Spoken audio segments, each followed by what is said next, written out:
என்னுடைய நண்பர் என்ன சொன்னார் அப்படின்னு சொன்னா, மனிதர்கள் அனைவரும் சமம், மனிதர்களுக்குள்ளேயே ஜாதிய வேறுபாடுகள் இருக்கக்கூடாது என்று கூறுவது வேதாகமம். ஆனால் சனாதன தர்மத்தில் சாதிய வேறுபாடுகள் இருக்கிறது அப்படின்னு சொல்லியிருக்காரு. இதுக்கு நான் ஒரே ஒரு விஷயத்தை கோடிட்டு காட்ட விரும்புகிறேன். நான் பெரிதும் மதிக்கக்கூடிய, என்மேல் உண்மையான அன்பு இருக்கக்கூடிய சாம்பவர் சமுதாயத்தை சேர்ந்த நண்பர்கள் நிறைய பேர் இருக்காங்க. அவங்களுக்காகவே ஒரு ஆலயம் உருவாக்கப்பட்டிருக்கு கன்னியாகுமரி மாவட்டத்துல, சால்வேஷன் ஆர்மி. கிறிஸ்தவ மதத்தெல்லாம் ஜாதி இல்லையே, அப்ப எதுக்கு அந்த ஜாதி மக்களுக்குன்னு தனி ஆலயம் இருக்கு? இதை நீங்க கேள்வி கேட்க மாட்டீங்களா? சனாதன தர்மத்துல ஜாதி இருக்கா அப்படின்னு பாத்தீங்க அப்படின்னு சொன்னா, ஸ்ரீ கிருஷ்ண பரமாத்மா 10 அவதாரங்கள் எடுத்திருக்காரு. அந்த 10 அவதாரத்துல ஒரே ஒரு அவதாரம் வாமன அவதாரம். அந்த அவதாரம் மட்டும்தான் பிராமணர். இன்றைக்கு இந்து மக்கள் பெரிதாக வழிபடக்கூடிய ராமபிரானும் கண்ணனும் பிராமணரே கிடையாது. பராசரர் என்ற முனிவருக்கும் ஒரு மீனவர் குலத்தை சேர்ந்த அம்மையார் சத்தியவதி அவர்களுக்கு மகனாக பிறந்தவர் வேதவியாசகர். இன்னைக்கு இந்து தர்மத்துல பின்பற்றக்கூடிய மகாபாரதம் முதல் 18 புராணங்கள் முதல் பிரம்மசூத்திரம் வரைக்கும் தொகுத்தவர் வேதவியாசகர். அவர் பிராமணரே கிடையாது.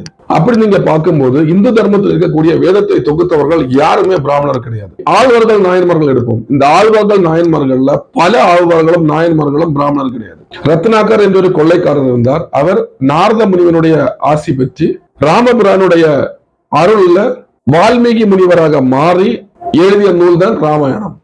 ராமரும் பிராமணர் இல்லை, ராமாயணத்தை எழுதியவரும் வால்மீகி முனிவரும் பிராமணர் கிடையாது. இதுல இருந்து என்ன உண்மை தெரியுது தெரியுமா?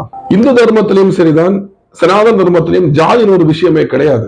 முன்னாடி பண்டைய காலத்தில் வாழ்ந்த மகான்களும் முனிவர்களும் கடவுளும் யாருமே ஜாதியை பின்பற்றவில்லை. ஜாதிகள் எல்லாமே மனிதன் தன்னுடைய வாழும் இடங்களில் அவரவர் வசதிக்கு ஏற்ப உருவாக்கப்பட்டதுதான் ஜாதிகள். என்னுடைய நண்பர் இன்னொரு கேள்வி கேட்டிருந்தாரு. பகவத்கீதையில வர்ணங்கள் குறிப்பிடப்பட்டிருக்கிறது, அது தவறு. கிறிஸ்தவ மதத்துல அப்படி கிடையாது. பகவத்கீதையில் குறிப்பிடப்பட்டுள்ள பிராமணர், சத்திரியர், வைசியர், சூத்திரர், இந்த 4 வர்ணங்களுமே ஸ்ரீ கிருஷ்ண பரமாத்மா ஜாதியை வச்சுதான் நான் சொல்றேன் அப்படின்னு சொல்லி எந்த இடத்துலயுமே பகவத்கீதையில சொல்லல. நான் பகவத்கீதையை பார்த்து படிச்சுதான் சொல்றேன். அப்ப எப்படி இந்த வர்ணங்கள் வந்தது என்றால், தொழிலை வைத்துதான் அவரை சத்திரியர், பிராமணர், அப்படி கடவுளுக்கு தொண்டு செய்வார் பிராமணர், போருக்கெல்லாம் போறவங்க சத்திரியர் அப்படின்னு சொல்றாங்க. இது கிறிஸ்தவ மதத்துல இருந்தா, இப்போ என்னுடைய அப்பா தச்சு தொழிலே செய்யறாரு, நான் தச்சு தொழிலே செய்யறேன், என் குடும்பமே தச்சு தொழிலே செய்யுது அப்படின்னு சொன்னா என்ன எப்படி சொல்லுவாங்க? தச்சரன் தான் சொல்லுவாங்க.